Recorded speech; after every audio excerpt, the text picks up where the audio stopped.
We're going to have a quick look at growing succulents and cacti. Basically, they are the same plant. The only real distinctions, cacti have nasty little spines. The bromeliad there is similar to the one I grew at home, and I've got probably 10 of them growing available. So you want some of them. They only flower once, which is a bit of a pity, but they produce so many offshoots you can just keep going year after year after year. Succulents are dry, drought-resistant plants. The obvious examples are the ones you see on the left, the bottom ones, the small little cacti, or the ones you see in the Western movies, massive big cacti. So on the right is a list or sort of a scientific breakdown of what all of them are, but probably best to see the website and look at that in detail. It's very detailed.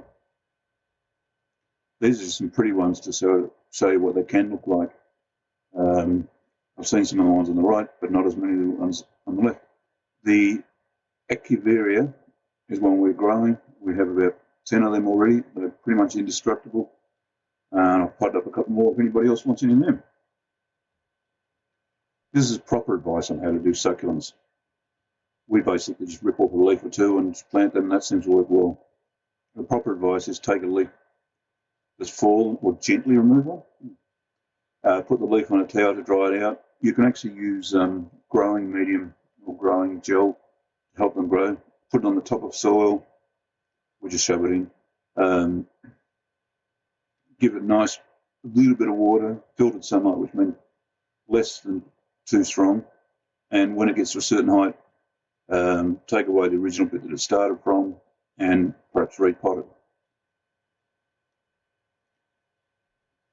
Succulents will grow just about anywhere. This is my local coffee shop. Looks quite nice. It's growing well.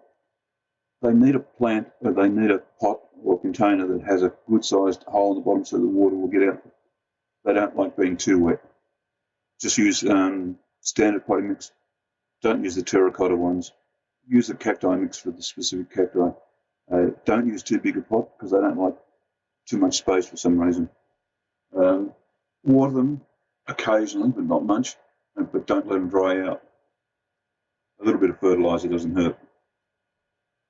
Where to grow them? Anywhere. We've got ours in pots at the moment. We've only got a few, but they seem to be going very well. This one on the right, a beautiful one in somebody's garden that I got from the internet. That's probably a bit more ambitious than you need to be at the start. They are low maintenance, which is the big thing. Obviously, with growing cacti in your gardens, they are prickly, so be aware of when people walk in and out of your gardens.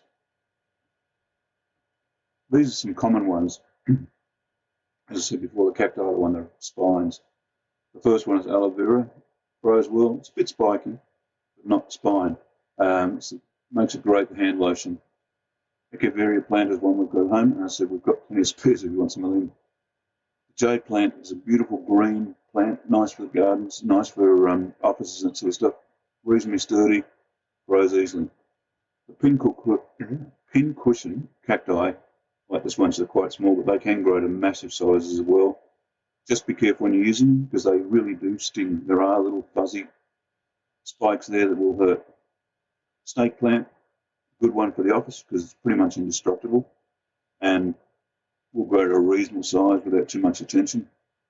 The string of pearls is beautiful, but it is also dangerous because it can be a poison to people or it can be an irritant to your skin.